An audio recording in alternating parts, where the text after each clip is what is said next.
பொறுப்பிலே பிறந்து தென்னன் புகழிலே கிடந்து சங்க தெருப்பிலே இருந்து வைய ஏட்டிலே தவழ்ந்த பேதை நெருப்பிலே நின்று கற்றோர் நினைவிலே நடந்தோர் என மறுப்பிலே பயின்று மருங்கிலே வளருகின்ற தமிழே வணக்கம்.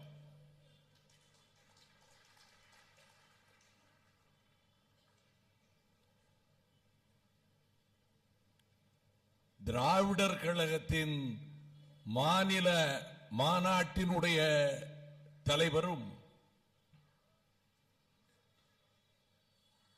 இந்த இயக்கத்தை அடுத்து முன்னெடுத்து செல்ல போகிற தலைவர் என்று தமிழர் தலைவரால் அறிவிக்கப்பட்டவருமான மானமிகு கலி பூங்குன்றன் கவிஞர் அவர்களே, கருப்புடை தரித்தோர் உண்டு கொடுமையை நறுக்கியே திரும்பும் வாட்கள் என்ற கருஞ்சட்டை படை வீரர்களை வழிநடத்தி செல்லுகிற அறிவாசான் தந்தை பெரியார் அவர்களினுடைய முழு நம்பிக்கைக்குரிய சேனாதிபதியாக அவர் வாழ்ந்த காலத்திலும் அவர் இந்த மண்ணை விட்டு மறைந்ததற்கு பின்னரும் இந்த மானமிகு திராவிடர் கழகத்தை நடத்தி செல்லுகிற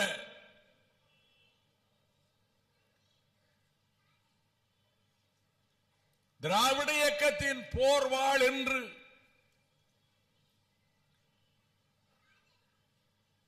எனக்கு அதற்குரிய தகுதி இருக்கிறதா என்பதை என் காலம் முடிந்ததற்கு பிறகுதான் நிரூபணமாகும். ஆனால் அந்த பட்டத்தை மனமகிழ்ச்சியோடு, நெஞ்சுறுதியோடு, பாசத்தோடு, பரிவோடு, அன்போடு, கனிவோடு எனக்கு தந்த எனது மூத்த அண்ணன் திராவிடர் கழகத்தின் தலைவர், என் கவலைகளை போக்குகின்ற மாமருந்து ஆருயிர் அண்ணன் மானமிகு வீரமணி அவர்களே,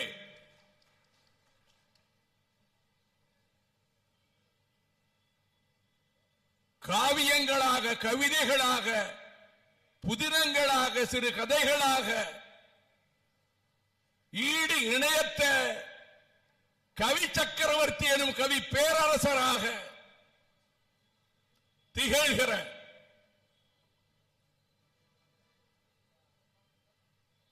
என்னை ஊக்கப்படுத்தி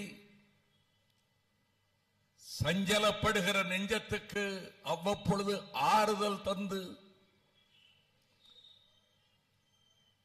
என் மீது எல்லையற்ற பாசத்தை பொழிந்து வருகிற தமிழ் இருக்குவரை உன் காவியங்களும் படைப்புகளும் இருக்கும் என்ற பெருமைக்குரிய கவிப்பேர் அரசர் என் ஆருயிர் சகோதரர் வைரமுத்து அவர்களே, எளிய இனிய தமிழிலே தொகுத்து தருகின்ற அன்பு சகோதரி அவர்களே, செய்தியாளர்களே, தொலைக்காட்சி ஊடகங்களின் நண்பர்களே, திராவிடர் கழகத்தின் மானமிகு வீரர்களே, அன்பு தாய்மார்களே, அருமை பெரியோர்களே, வணக்கம். திராவிடர் கழகத்தினுடைய மாநில மாநாட்டில் எனக்கு வாய்ப்பா? நான் ஆயிரக்கணக்கான மேடைகளில் பேசியிருக்கிறேன். ஆனால் அங்கெல்லாம் ஏற்படாத ஒரு மெய் சிலிர்ப்பு என்னை அறியாமல் என் நெஞ்சத்துக்குள்ளே ஊடுருவி மின்னலாய் பாய்கிறதே. திராவிடர் கழகத்தின் மாநில மாநாட்டிலே அறிவாசான் தந்தை பெரியார் தொண்டு செய்து பழுத்த பழம் தூயதாடி மார்பில் விழும் மண்டை சுரைப்பை உலகு தொழும் மனக்குகையில் சிறுத்தை எழுவென்ற புரட்சி கவியனுடைய பாராட்டுக்குரிய பெரியார் கர்ஜித்த அந்த கட்சியின் மாநாட்டு வரிசையிலே அஞ்சானஞ்சன் அழகிரியின் வீர முழக்கம் எழுந்த அந்த மாநாட்டு வரிசையிலே பேரறிஞர் அண்ணா அவர்களால் 42 2004 ஆகஸ்ட் திங்களிலே தீர்மானமாக கொண்டு வரப்பட்டு உதயமான திராவிடர் கழகத்தினுடைய உரை முழக்கம் தந்த அண்ணாவினுடைய சொற்கள் பிரவகித்த அந்த மாநாட்டு வரிசையிலே கடல் தெரிக்கும் பேச்சு, நரம்புகளிலே மின்சாரத்தை பாய்ச்சுகிற பேச்சு, நெருப்பு துண்டங்களாக வந்து விழும் சொற்கள் என்ற புகழுக்குரிய எனது அருயிர் அண்ணன் முத்தமிழ் அறிஞர் டாக்டர் கலைஞர் அவர்கள் உரையாற்றிய அந்த மாநாட்டு வரிசையிலே நாவலர் நடமாடும் பல்கலைக்கழகம் வருக தம்பி வா, தலைமையேற்க வா, உன் ஆணைக்கு கட்டுப்படுகிறோம் என்று காவிரியாற்றங்கரையிலே 56 மாநாட்டிலே அழைக்கப்பட்டாரே அந்த நாவலர் நெடுஞ்செழியனுடைய முழக்கம் கேட்ட அந்த மாநாட்டு வரிசையிலே பைந்தமிழ் தேர்ப்பாகன் நம் தமிழுக்கு ஒரு சாரதி என்ற புகழுக்குரிய இனமாற பேராசிரியருடைய உரை முழக்கம் கேட்ட அந்த மாநாட்டு வரிசையிலே விருதை பெரியார், இளம் பெரியார், ஏன், எதனால், எப்படி என்று கேளுங்கள், அந்த கேள்விகளில் தான் விடையிருக்கும் என்ற அறிவாசான் வழியிலே கேள்வியை தொடுக்கின்ற இளம்பெரியார் என்று சொல்லப்பட்ட ஏவிபி ஆசை தம்பி அவர்களினுடைய உரை முழக்கம் கேட்ட அந்த மாநாட்டு வரிசையிலே சிரிக்க வைப்பார்.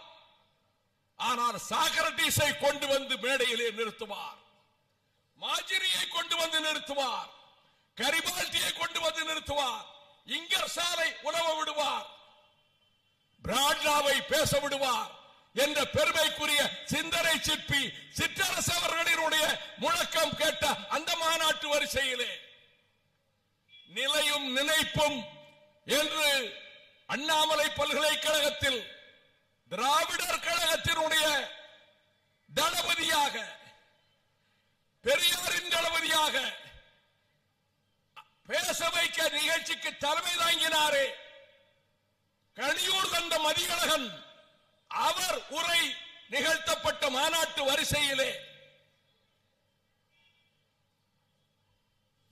எண்ணற்ற தலைவர்கள், வரலாற்றிலே அழியாத புகழ் பெற்ற தலைவர்கள் உரையாற்றிய அந்த மாநாட்டு வரிசையில் கலிங்கப்பட்டி என்கின்ற ஒரு சிறிய கிராமத்தில் பிறந்த திராவிடர் கழகம் எந்த ஆண்டில் பிறந்ததோ அந்த ஆண்டிலே பிறந்த என்னை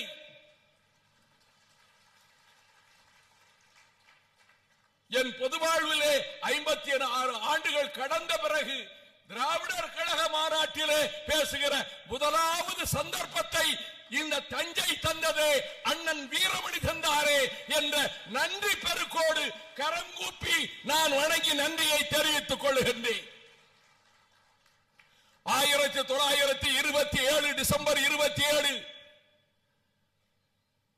அண்ணல் பாபா சாஹிப் டாக்டர் அம்பேத்கர் அவர்கள் மகத் மாநாட்டிலே மனு தர்ம சாஸ்திர நூல்களை தீயிட்டு கொளுத்தினார். உபகண்டம் திகைத்தது.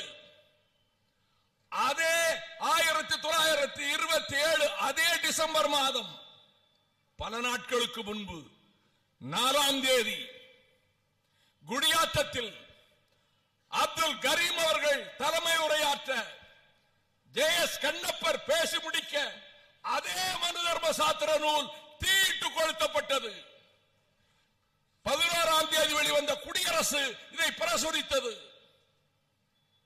சென்னையிலே, மதுரையிலே, நெல்லையிலே, திருச்சிராப்பள்ளியிலே, தஞ்சையிலே, வடார்காட்டிலே, சேலத்திலே சுயமரியாதை மாநாடுகள், மனு தர்ம நூல்கள் தீயிட்டு கொளுத்தப்பட்டன.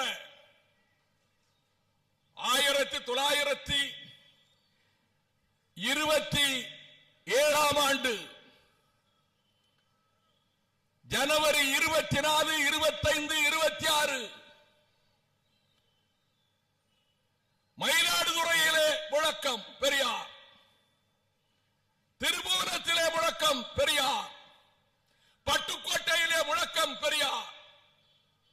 ஜனவரி 26ஆம் தேதி இதே தஞ்சையிலே முழக்கம் பெரியார். அவர் சொல்லுகிறார், மனதிற்கு எது சரி என்று படுகிறதோ அதை ஏற்றுக்கொண்டு அந்த லட்சியத்தை நிலைநாட்டுவதற்காக தங்களையே அர்ப்பணித்துக் கொண்டு வருகின்றவர்கள் கருஞ்சட்டை வீரர்கள். வாருங்கள், இடைவெளியிலே ஆபத்து வந்துவிடும் என்று பயந்து விட்டுவிட்டு ஓடி போக நினைக்கிறவர்கள் வர வேண்டாம். ஏது நேரிலும் எதிர்கொள்வோம், உயிர் துறக்க நேரிலும் மார்பு காட்டுவோம் என்ற மன உறுதி கொண்டவர்கள் வாருங்கள். சொல்லுகிறார், சூரியன் உதயமாகிவிட்டதற்கு பிறகு இருட்டை கழுத்தை பிடித்து தள்ள வேண்டுமா? சுயமரியாதை சூரியன் உதயமாகிவிட்டால் அந்நிய ஆட்சி, அடிமைத்தனம் இவற்றையெல்லாம் கழுத்தை பிடித்து தள்ள வேண்டிய அவசியம் இருக்குமா? கண் மூடி கண் திறப்பதற்குள்ளாக அது ஓடி போகும். சுயமரியாதை மாநாடு, நீதி கட்சியின் மாநாட்டை சுயமரியாதை மாநாடாக்கிறார். அமைதியாரு.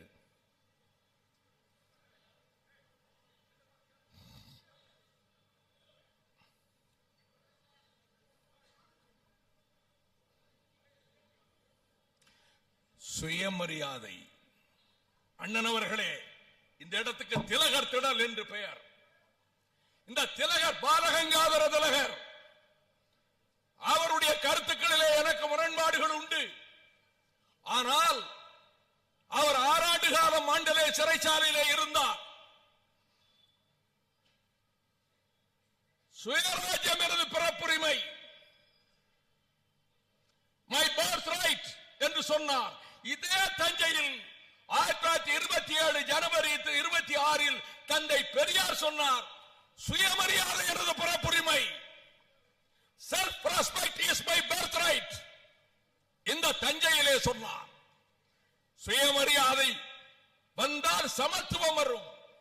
சுயமரியாதையும் சமத்துவமும் கொண்ட நிலை ஏற்படுகிற பொழுது அந்நிய ஆதிக்க மகளும் சுயராஜ்யம் தானாக வரும் என்று பேசிய தந்தை பெரியார் அவர்கள் 1931 தஞ்சை ஜில்லா சுயமரியாதை மாநாடு நாகப்பட்டினத்திலே, 1932 தஞ்சை மாவட்ட சுயமரியாதை மாநாடு மன்னார்குடியிலே, 1933 தஞ்சை மாவட்ட 3வது சுயமரியாதை மாநாடு மீண்டும் நாகப்பட்டினத்திலே, 1934 சமதர்ம மாநாடு தஞ்சையிலே. அந்த மாநாட்டுக்கு வரவேண்டிய சிங்கார வேரர் உடல்நலக் குறைவால் வர இயலாதால் ஈவே கிருஷ்ணசாமி தலைமையேற்றார். மறுநாள் சிங்காரவேலருடைய உரை அச்சடிக்கப்பட்டு வாசிக்கப்பட்டது. 1935 சுயமரியாதை 4வது மாநாடு தஞ்சையிலே. 1936 தஞ்சை ஜில்லா சுயமரியாதை 5வது மாநாடு திருத்துறைப்பூண்டியிலே. பெரியார் பேசுகிறார். அந்த மாநாட்டிலே சொல்லுகிறார், தேசியம் என்று சொன்னால் பாம்பு புற்றிலே கைவிட வேண்டுமா? நெருப்பை நாங்கள் முத்தமிட வேண்டுமா என்று சொல்லிவிட்டு, நான் நாட்டுக்காக, மக்களை காப்பதற்காக கள்ளுக்கடைகளை எதிர்த்து போராடினேன். கள்ளுக்கடைகளை மூடுவதற்கு நானும் என் மனைவியும் என் சகோதரியும் என் உறவினர் வீட்டு சிநேகிதர் வீட்டு பெண்களும் அவர்களுடைய கணவனும் மனைவியும் புதல்வியரும் பங்கேற்றோம்.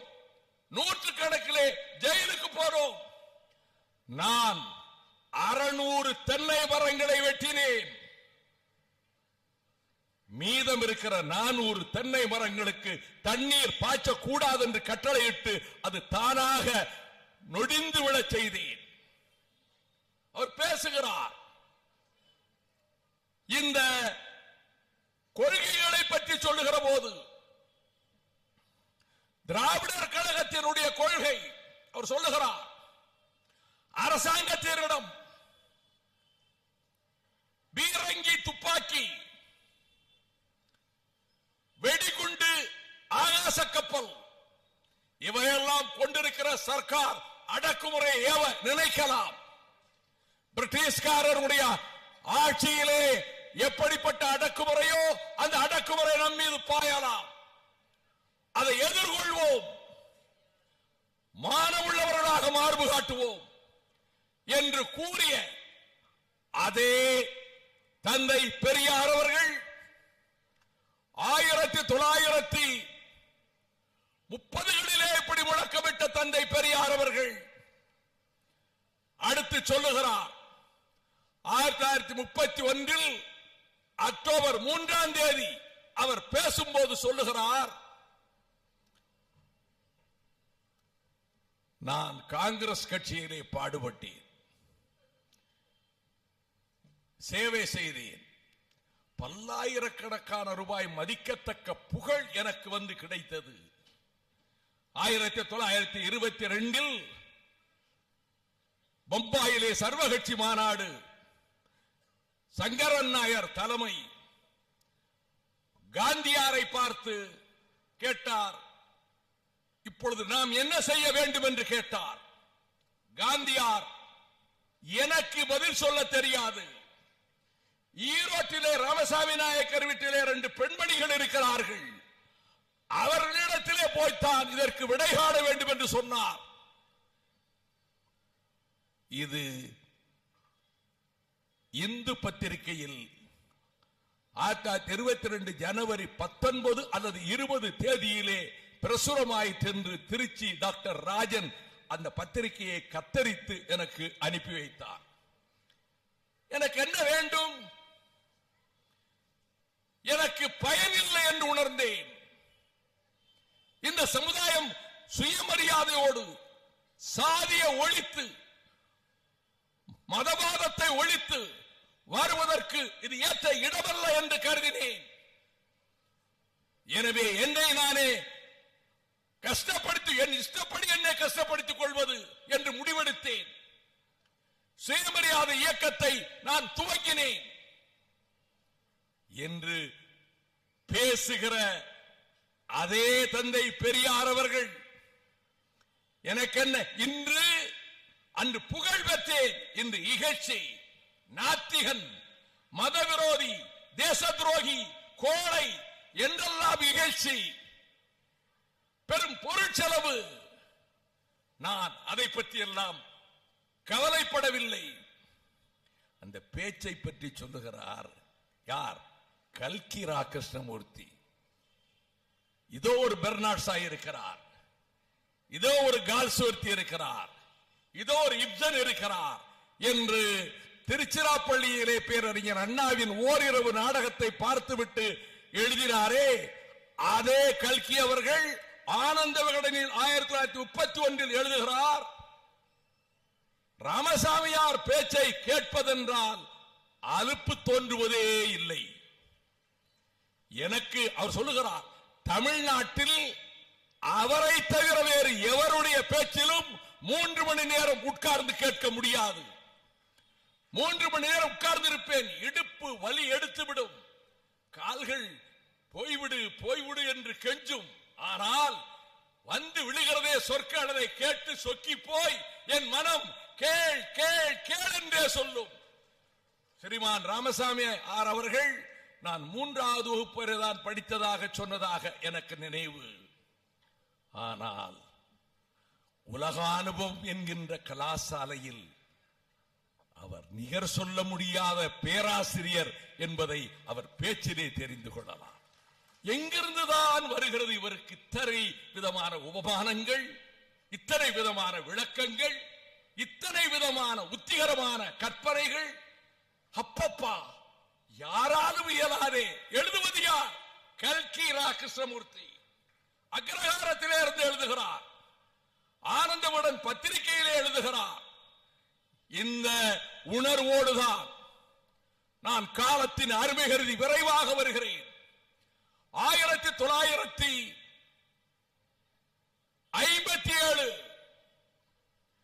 திராவிடர் கழகத்துக்கும் திராவிட முன்னேற்ற கழகத்துக்கும் உரசல் இருந்த நேரம், குடும்பத்துக்குள் ஏற்படும் உரசலை போல 57 நவம்பர் 3ஆம் தேதி அக்டோபர் 27, 28 தேதிகளில் வைக்க வேண்டிய நிகழ்ச்சி ஈரோட்டு நிகழ்ச்சிகள் காரணமாக மாற்றி வைக்கப்பட்டு நவம்பர் 3ஆம் தேதி இங்கே எதற்காக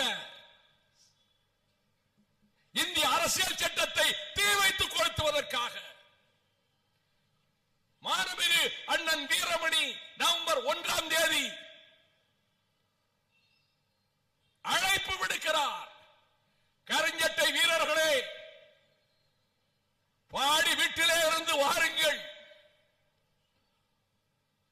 மதத்தால் சேதமுற்று, சாதியால் நாசமுற்று, தொழுநோயால் பீடிக்கப்பட்டு, பார்ப்பன புற்றுநோயால் அடிமைப்பட்டு கிடக்கின்ற இந்த சமுதாயத்தை விடுதலை செய்வதற்கென்று வந்தவர் தந்தை பெரியார். 2000 ஆண்டுகளாக இதை இழிவுகளை போக்குவதற்கு சிலர் முயன்றார்கள். முயன்றவர்களை பலர் கவர்ந்து கொண்டு போனார்கள். பல பேர் விரட்டி அடிக்கப்பட்டார்கள். ஆனால் நிலைத்து நின்று போராடுகிற ஒரே தலைவர் தந்தை பெரியார் தான். அவர் அழைக்கிறார், சட்டத்துக்கு தீயிட வேண்டும் என்று அழைக்கிறார். வாருங்கள் தோழர்களே, இது 1ஆம் தேதி நவம்பர் மாதம் அண்ணன் வீரமணி அவர்களின் அழைப்பு. பெரியார் பேசுகிறார், அரசியல் சட்டத்துக்கு தீயிட வேண்டும். எந்த தேதியிலே? எந்த நவம்பர் 26ஆம் நாள் 1949 அரசியல் சட்டம் அரங்கேற்றப்பட்டதோ அதே நவம்பர் 26ஆம் தேதி தீயிட வேண்டும். எனக்கு ஒரு மகிழ்ச்சி, நவம்பர் 26 நம் கிரேக்கத்து சாக்ரட்டிஸை போல அதைவிட சாதித்து விட்டீர்கள், உங்கள் முகத்தில் கவலை குறி தெரியலாமா என்று புற்றுநோய் மரணம் கொஞ்சம் கொஞ்சமாக கொத்திக் கொண்டிருந்த போது நியூயார்க் மருத்துவமனையில் இருந்து அண்ணா எழுதினாரே பெரியாருக்கு, நான் துறவியாகி விடுவேனோ என்று கவலைப்பட்டு எழுதியிருக்கிறீர்களே. உங்களை போல எந்த சீர்திருத்தவாதி உலகத்தில் வெற்றி பெற்றது கிடையாது வாழ்ந்த காலத்தில் என்ற அப்படிப்பட்ட அந்த நிலைமையில் இருக்கக்கூடிய பெரியார் சட்டத்தை கொளுத்த வேண்டும். இங்கே இரட்டை குதிரைகள் பூட்டப்பட்ட கோச்சு வண்டியிலே கொண்டு வருகிறார்கள், அழைத்து வருகிறார்கள். அஞ்சானஞ்சன் அழகிரியின் கல்லறையிலே வீர வணக்கம் செலுத்தி விட்டு வருகிறார். இடைக்கடை நாணயம் தருகிறார்கள். 7704 ரூபாய் கொடுக்கப்படுகிறது. அப்பொழுது பெரியார் அவர்கள் இதிலே இந்த அரசியல் சட்டத்தை, சாதி எனும் கொடுமையை, அதை ஊக்குவிக்கிற மதத்தை, அதை வார்ப்பித்திருக்கக்கூடிய அரசியல் சட்டத்தை நாம் கொளுத்த வேண்டும். 2 ஆண்டு சிறை, 3 ஆண்டு சிறை, 8 ஆண்டு சிறை, 10 ஆண்டு சிறை, அதைவிட கொடுமையான தண்டனைகள் கிடைக்கக்கூடும். சட்டத்தை கொளுத்த முன்வருவோர் 2 லட்சம் பேர் திரண்டிருந்தார்கள். சட்டத்தை கொளுத்துவதற்காக உயிரையும் கொடுப்பதற்கு தியாகத்துக்கு தயாராக இருக்கிறவர்கள் கலைஞரை விளக்கங்களாக வாலிபர்களே, உங்களிடம் ஒழுக்கத்தை முதலில் நீங்கள் பயின்று கொள்ளுங்கள். சுயநலத்தை அறவே தவிர்த்து விடுங்கள். சேவைதான் வாழ்க்கை என்ற முடிவுக்கு வாருங்கள். வாலிபர்களே, உங்களைத்தான் நான் கலைஞரை விளக்கங்களாக அழைக்கிறேன் என்று அழைத்து விட்டு சொன்னார். இந்த அரசியல் சட்டத்தை கொளுத்துகிற அந்த நாள், இந்த அகிலத்தில் எத்தனையோ புரட்சியாளர்கள் இருக்கலாம். நான் படித்திருக்கிறேன் ஜெகுவேராவை, பிடல் காஸ்ட்ரோவை, ஹோசிமின்னை, அல்ஜீரிய கிளர்ச்சியை, ஆயுத போராட்டங்கள் நடத்தியவர்களை, மாவோவின் பயணத்தை, எல்லாவற்றையும் படித்திருக்கிறேன். ஆனால் உலகத்தில் 7 அணு ஆயுத வல்லரசுகள் தாக்குகின்ற நிலையிலும் எந்த நாட்டின் உதவியும் இல்லாமல் 7 நாடுகளினுடைய தாக்குதலுக்கு மத்தியில் அரண்யத்துக்கு பக்கத்திலே இருந்து ஆகாயப்படையை தயாரித்தவன் நான் நெஞ்சால் போற்றி ஓற்றுகின்ற மாபெரும் தலைவன் பிரபாகரன். அவன் பிறந்த நாள் நவம்பர் 26. அன்றுதான் சட்டத்தை கொளுத்த சொல்லுகிறார். 25ஆம் தேதி வரிசையாக பேசிக்கொண்டே வருகிறார். அவரையும் கைது செய்கிறார்கள். அவர் சொல்லுகிறார், விடுதலை செய்கிறார்கள், கைது செய்கிறார்கள். ஆனால் தோழர்களே, பல்லாயிரக்கணக்கான அந்த கூட்டத்தில் அவர் பேசுகிற பொழுது சட்டத்தை கொளுத்துவீர்களா? இடி முழக்க குரல் எழுகிறது. 2 லட்சம் பேர் ஈட்டிகள் எழுகின்றன. கொளுத்துவோம், சட்டத்தை கொளுத்துவோம், சட்டத்தை கொளுத்துவோம் என்று துணிச்சலோடு எந்த தியாகத்துக்கும் தயாரானவர்கள் முழக்கங்களை எழுப்புங்கள், முழக்கம் எழுப்புகிறார்கள். கரண்ட் பத்திரிகை நவம்பர் 11ஆம் தேதி பம்பாயில் எழுதுகிறது, அரசியல் சட்டத்தை கொளுத்துவோம் என்று ராமசாமி அவர்களுடைய கூட்டத்தினர் கர்ஜனை செய்கிறார்கள். அது மட்டுமல்ல, இந்துஸ்தான் என்று சொல்லப்படுகிற இதிலே இருந்து நாங்கள் விடுதலை பெற்று விட்டோம், தனிநாடு அமைக்கிறோம் என்று அங்கே முழக்கமிடுகிறார்கள். இந்த கட்டத்தில் 11ஆம் தேதி தேசிய அவமதிப்பு தடை சட்டம் மசோதா சட்டமன்றத்திலே கொண்டு வரப்படுகிறது. நவம்பர் 11ஆம் தேதி, நவம்பர் 3 இங்கே முழக்கம். சட்டமன்றத்தில் 11ஆம் தேதி சட்டம் கொண்டு வரப்படுறது, தடை சட்ட மசோதா. அறிஞர் அண்ணா எழுகிறார். அவர் சொல்லுகிறார், தேசிய கௌரவம் என்பது நெஞ்சிலிருந்து இயற்கையாக வர வேண்டும், அதை நீங்கள் திணித்து விட முடியாது. பெரியாரின் பின்னாலே தூக்கி நிறுத்துவோம் என்று சொல்ற பைத்தியக்காரர்களா? சாதி வெறியினால் அதை எதிர்த்து போராடிய ஒரே காரணத்தினால் காந்தியார் சுட்டுக் கொல்லப்பட்டார், காந்தியார் உயிரிழந்தார்.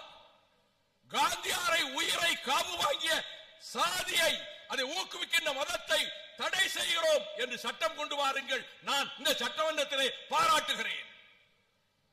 பண்டித நேரு அவர் சொல்லுகிறார், பாட்னாவிலே காந்தியாரின் உருவம் தீயிட்டு கொளுத்தப்பட்டது. பண்டித நேருவினுடைய உருவப்படம் கொளுத்தப்பட்டது, அவருடைய உருவம் செய்து கொளுத்தப்பட்டது, அரசியல் சட்டம் பக்கம் பக்கமாக கொளுத்தப்பட்டது. எங்கே போனீர்கள்? பண்டித நேரு சொல்லி இருக்கிறார், சாதி கூடாது நாட்டிலே என்று. நான் கேட்கிறேன், பண்டித நேரு நாட்டின் பிரதமர், பெரியார் தந்தை பெரியார் ராமசாமியார் அவர்களை ஏன் அவர் சந்திக்க கூடாது? தான் சந்திக்கின்றவருக்கு உயர் மரியாதை கொடுத்து அவர்களுடைய கருத்துக்களை கேட்டு அதை சீர்தூக்கி பார்த்து சரி என்றால் ஏற்றுக்கொண்டு மதிக்கின்ற ஒரு தலைவர் பெரியாரை போல ஒருவர் இந்த நாட்டிலே கிடையாது. சட்டமன்றத்திலே பதிவு செய்கிறார் அண்ணா. அரசியல் சட்டம் தீயிடப்பட்டது, பல்லாயிரக்கணக்கானோர் கலந்து கொண்டார்கள். 4000 பேர் கைது, முதலில் 3000 என்றார்கள் சொல்லுகிறார் பெரியார். 3000 பேரா? 3001 என்ற இடத்திலே இந்த ராமசாமி இருக்க வேண்டாமா? கேட்கிறார். 4000 பேர் கைது. தோழர்களே, 18 பேர் களபலியானார்கள். சிறையில் 5 பேர் மாண்டார்கள். 2 பேர் தஞ்சையை சேர்ந்தவர்கள், 3 பேர் திருச்சியை சேர்ந்தவர்கள். அடுத்தவர் அறிக்கை விடுகிறார், அரசியல் சட்டத்தை கொளுத்திவிட்டு நீதிமன்றத்திலே என்ன வாக்குமூலம் கொடுக்க வேண்டும் தெரியுமா? இந்த அரசியல் சட்டம் சாதியை ஊக்குவிக்கிறது, அதனை தூண்டும் மதத்தை ஊக்குவிக்கிறது. தமிழனுக்கு உரிமை இல்லை, இந்த சட்டத்தை மாற்றுகின்ற வலிமை எங்களுக்கு இல்லை. ஆகவே கொளுத்துகிறோம். எந்த உயிருக்கும் எந்த பொருளுக்கும் சேதமில்லை, எங்களுக்கு உடன்பாடு இல்லை, தீயிட்டு கொளுத்துகிறோம். இந்த நீதிமன்ற குற்றக்கூண்டில் எங்களை நிறுத்தலாம், குற்றப்பத்திரிகை வாசிக்கலாம், எதிர் வழக்காட நான் விரும்பவில்லை. என்ன தண்டனை உண்டோ அதை மகிழ்ச்சியோடு ஏற்றுக்கொள்கிறேன். இப்படித்தான் நீதிமன்றத்திலே வாக்குமூலம் கொடுக்க வேண்டும் என்று பெரியார் அறிக்கை கொடுத்தார். அதன்படியே நடந்து கொண்டார்கள்.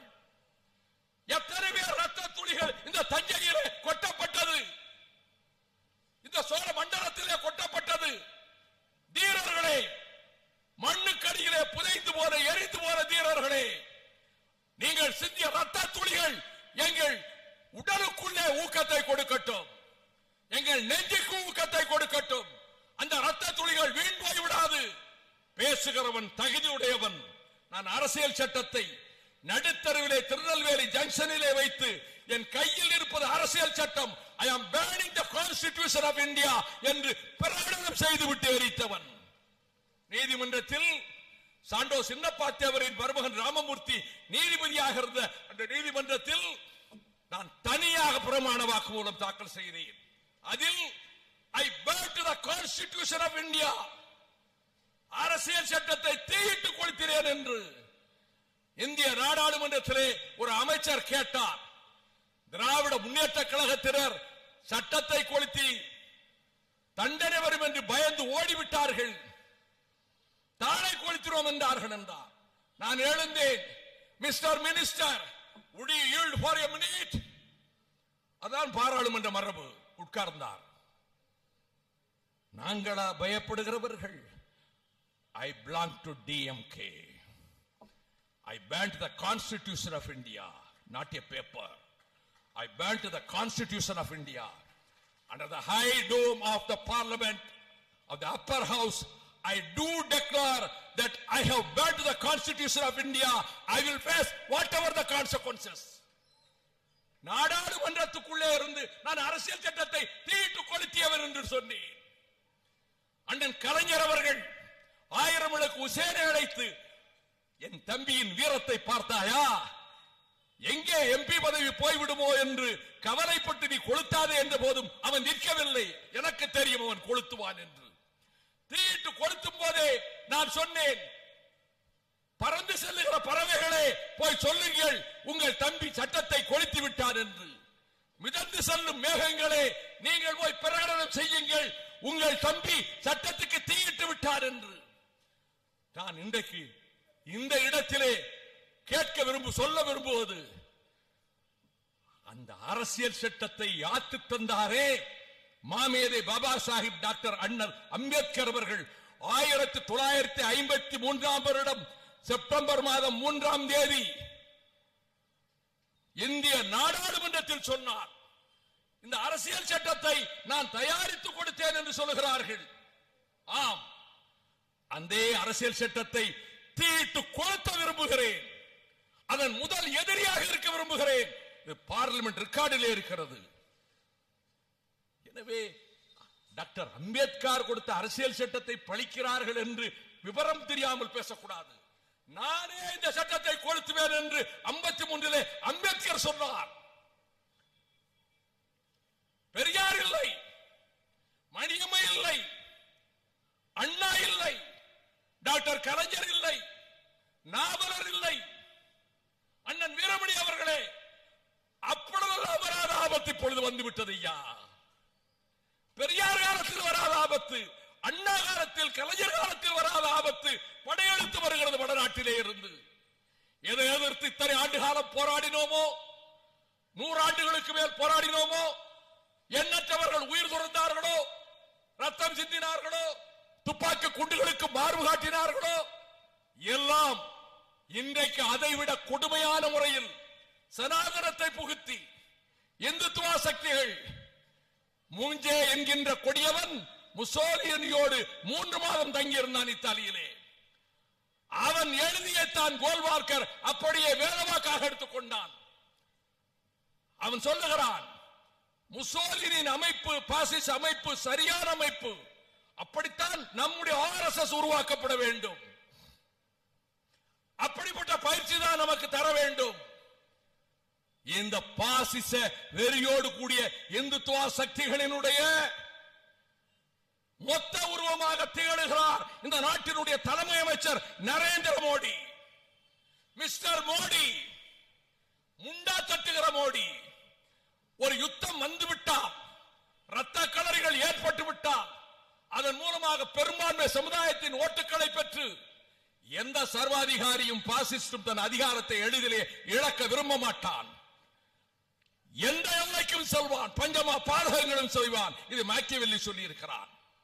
எந்த பாசிசவாதி அதிகாரத்தை இழக்க விரும்ப மாட்டான், என்ன கொடுமையும் செய்வான். அப்படிப்பட்ட ரத்த களரிகள் உருவாகாதா இந்தியாவில் என்ற எண்ணத்திலே பேசுகிறீர்கள். ரத்தத்துக்கு ரத்தம் என்கிறீர்கள், பழிக்கு பழி என்கிறீர்கள். 41 பேரிலே இறந்து போனவன் ஒரு இஸ்லாமிய சகோதரன். இதிலே குற்றம் சாட்டப்பட்டவன் பாகிஸ்தானில் இருந்து வந்தவன் அல்ல, புல்வாமா மாவட்டத்திலே பிறந்தவன். அந்த அத்தகைய பயங்கரவாதம் தீவிரவாதம் அகற்றப்பட வேண்டும் என்பதிலே எங்களுக்கு மாறுபட்ட கருத்து எதுவும் இல்லை.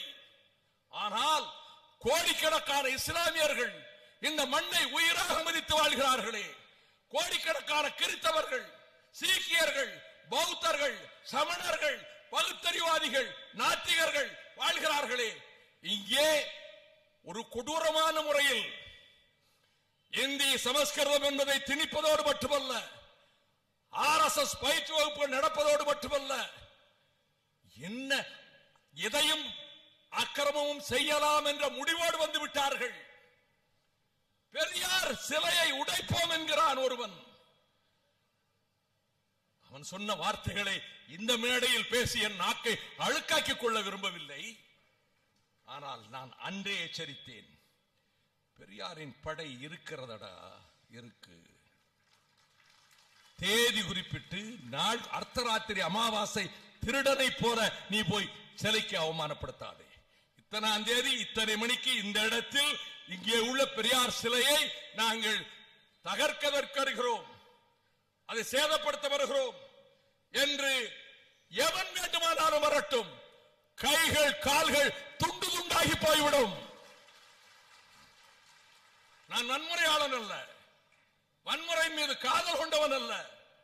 ஆனால் லெனின் சிலையை உடைத்ததை போல இங்கே பெரியார் சிலையை உடைக்க வேண்டும் என்று சொல்வதும், அந்த சிலையை அவமதிக்க முனைவதும் நமக்கு தன்மானத்துக்கு விடப்பட்ட சவால் என்பதை திராவிட இயக்க தோழர்கள், அவர்கள் எந்த பாசறையில் இருந்தாலும் சரி, பெரியாரை அண்ணாவை நேசிக்கும் தோழர்கள், கலைஞரை நேசிக்கும் தோழர்கள், பெரியார் நூற்றாண்டு விழா கொடுத்தினார், கொண்டாடினாரே எம்ஜிஆர், அவரை நேசிக்கும் தோழர்கள், உண்மையான மான உணர்ச்சி இருக்குமானால் இன்றைக்கு இவ்வளவு பெரிய ஒரு பெரும் படையெடுப்பு நம் மீது பாய தயாராக இருக்கிறது. சிந்தனவாதிகள் கொல்லப்படுகிறார்கள். ஏன்? அலிகாரிலே இஸ்லாமியர்கள் பல்கலைக்கழகம் இருக்கின்ற அலிகாரிலே உத்தரப்பிரதேச மாநிலத்திலே மகாத்மா காந்தியின் உருவத்தை போலவே செய்து, கொடுப்பாவி அல்ல, உருவத்தை போலவே செய்து எதிரே இருந்து கொண்டு பூஜா என்கிற இந்து மகாசபையினுடைய தலைவி துப்பாக்கி எடுத்து சுடுகிறாள். உள்ளே வைக்கப்பட்டிருக்கிற சிவப்பு நிற திரவம் கொட்டுகிறது, ரத்தம் கொட்டுகிறது, உருவம் கீழே விழுகிறது, தலையில் ஏறி மிதிக்கிறார்கள். காந்தியாரின் தலையிலே நெருப்பு வைத்து கொளுத்துகிறார்கள். Mister Modi, are you the prime minister of India? சியோலிலே போய், தென்கொரியாவிலே போய் மகாத்மா காந்தியை பற்றி பேச சொன்னால் பருவநிலை மாற்றத்தை பற்றி மகாத்மா காந்தி சொன்னார் என்று உணரை கொட்டி கொண்டு வந்திருக்கிறீர்களே, கேட்க ஆள் இல்லையா? இந்து முஸ்லிம் ஒற்றுமை, மத ஒற்றுமைக்காக உயிர் கொடுத்தவர் என்று ஏன் உங்களால் பேச முடியவில்லை? நீங்கள் ஒரு மத வெறியர். You are a fanatic. நீங்கள் இந்த நாட்டின் பிரதமராக இருக்க துளியும் தகுதியற்றவர். You want to destroy secularism, மதச்சார்பற்ற தன்மை, அதை அழிக்க நினைக்கிறாய். காந்தியாரினுடைய உருவம் இப்பொழுது சிதைக்கப்பட்டதே ஒரு கண்டன வார்த்தை உண்டா? அவர் மார்ட்டின் லூதர் கிங் சொன்னார், காந்தியாரை படத்தை நான் வைத்திருக்கிறேன். நெல்சன் மண்டேலா சொன்னார், காந்தியாரை போற்றுகிறேன். டால்ஸ்டாய் சொன்னார், காந்தியாரை பாராட்டுகிறேன். பராக் ஒபாமா சொன்னார், காந்தியார் எனக்கு வழிகாட்டி. 1000 கருத்து வேறுபாடு இருந்தாலும் பெரியார் சொன்னார், அவர் சுட்டுக் கொல்லப்பட்ட போது இந்த நாட்டுக்கு காந்தி தேசம் என்று பெயர் வைக்க வேண்டும் என்று. தீ யமுனை கரையில் அல்ல, நம் நெஞ்சிலே என்றார் அண்ணா. இந்து முஸ்லிம் ஒற்றுமைக்காக தன் உயிரை பறி கொடுத்தாரே, அவரை உருவத்தை மீண்டும் சுட்டுக் கொள்ளுகிற சம்பவத்துக்கு ஒரு கண்டனம் உண்டா? நான் தஞ்சை தேரணியிலே செழித்து கிடந்த எங்கள் கழனிகள் காய்ந்து, எங்கள் நஞ்சை நிலங்கள் அழிந்து, சென்னலும் செங்கரும்பும் பலாமரமும் மாமரமும் வாழைமரமும் தென்னை மரமும் குலுங்கி வந்த எங்களுடைய சோழ மண்டலம் அழிந்து, அதை அழிப்பதற்காகவே மேகதாட்டுவிலே அணைக்கட்டு திட்டம் ஏற்படுத்தி கொடுத்தது இந்த பிஜேபி கவர்மெண்ட். தண்ணீர் வராது இனி மேட்டூருக்கு. பூமிக்கடியிலே 500 அடி ஆழத்துக்கும் இங்கே தண்ணீர் கிடையாது. இது பட்டுப்பாகும், பஞ்ச பிரதேசமாகும், எத்தியோப்பாவாகும், பாலைவனமாகும். 15 வருடங்களுக்குள் விவசாயி அடிமாட்டு விலைக்கு அம்பானிகளுக்கு விலைக்கு விற்பார் இந்த நிலங்களை. இந்த நிலங்களை வாங்கி 6000 10,000 அடிக்கு கீழே இருக்கக்கூடிய methane gas, shale gas, hydrocarbon gas எடுத்து லட்சக்கணக்கான கோடிகளை இந்திய அரசு குவிக்கும். ஆயிரக்கணக்கான கோடிகள் இந்த கார்ப்பரேட் கம்பெனிகளுக்கு போகும். இதுக்கு திட்டமிட்டு விட்டார்கள். ஸ்டெர்லைட் ஆலை நச்சாலை நிறுவியவனுக்கு 2 கான்ட்ராக்ட் ஹைட்ரோ கார்பன்ல, இதே தஞ்சை தரணியிலே. மானவிட்ட தமிழக அரசே பெட்ரோலிய மண்டலமாக்குவதற்கு, பெட்ரோலிய ரசாயன முதலீட்டு மண்டலமாக்குவதற்கு 55,000 ஏக்கரை ஒதுக்கீடு செய்து அரசாணை வெளியிட்ட அரசே, இதை விட துரோகம் இந்த நாட்டுக்கு இருக்க முடியுமா? எடப்பாடி பழனிசாமி அவர்களை கேட்கிறேன், இதை விட ஒரு துரோகம் இருக்க முடியாது. ஆக வேளாண் மண்டலம் நாம் கேட்கிறோம். இவ்வளவு அழிவும் நம்மை சூழ்ந்து வருகிற வேளையில், நம்மை தாக்க நினைக்கிற வேளையில் எதற்காக இந்தியாவில் இருக்க வேண்டும் என்ற கேள்வி எதிர்காலத்தில் எழும். எங்களுக்கு என்ன பயன்? பக்கத்து மாநிலங்களா, பக்கத்து நாடுகள் என்று உலக நாடுகள் மன்றத்திலே போய் பேச்சுவார்த்தை நடத்தி பிரச்சனையை தீர்த்துக் கொள்ள முடியும். நான் பிரிவினை பேசவில்லை, ஆனால் எச்சரிக்கிறேன், இந்த நாடு துண்டு துண்டாக போய்விடக் கூடாது. இந்த கேடுகட்ட பாசிச வெறி கொண்ட தமிழகத்தை வஞ்சிக்கின்ற, சமூக நீதிக்கு கொள்ளி வைத்த, நீட் தேர்வை கொண்டு வந்த, நியூட்ரினோ திட்டத்தை திணித்த எல்லா கேடுகளும் பட்டியலிடுவதற்கு நேரமில்லை செய்த இந்த நரேந்திர மோடியின் தலைமையிலான அரசு மீண்டும் வரக்கூடாது. தமிழரே, இந்த நாட்டின் வேலைக்காரனாக கேட்கிறேன், என் உயிர் இருக்கிற மட்டும் இந்த மண்ணுக்காகவும், தமிழ் நாட்டுக்காகவும், தமிழ் மொழிக்காகவும், தமிழீழ மக்களுக்காகவும், ஈழ விடுதலைக்காகவும் என்னை நான் அர்ப்பணித்துக் கொள்வேன். எந்த பதவியையும் வாழ்க்கையில் நான் கனவு கண்டதில்லை, பதவி என்பதை பற்றி கருதியதே இல்லை. இந்த மண்ணில் பிறந்தேன், என் தாய் தமிழகத்தில் பிறந்தேன், இந்த சோழ மண்டலத்தை காதலிக்கிறேன், தமிழை என் உயிருக்கு மேலாக நேசிக்கிறேன். உலகத்தின் மூத்த தமிழ் குடி, அதன் பெருமை வரலாறு நெஞ்சில் ஓடுவதால், அண்ணா ஊட்டியதால் இதற்கு அழிவு வருவதற்கு விடமாட்டோம், இதற்கு ஆபத்து வருவதற்கு விடமாட்டோம்.